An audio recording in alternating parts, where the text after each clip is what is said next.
Hi, I'm Kritika. I'm an artist. Today I just want to share a few words about Jagdish.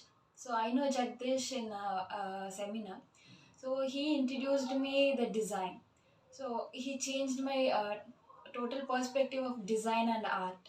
So that was an eye-opening session for me. He explained me about NID and how we can go into the NID, what are the process and what are the examinations, so how the examination would happen. So it gave me a perspective of thinking about design. So apart from art, I started thinking about design.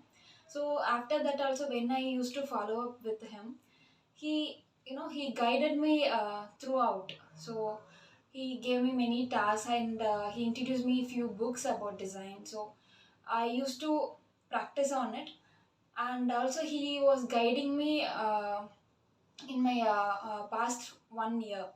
So I would like to be a part with him, and I would like to be connect with him throughout with his thoughts.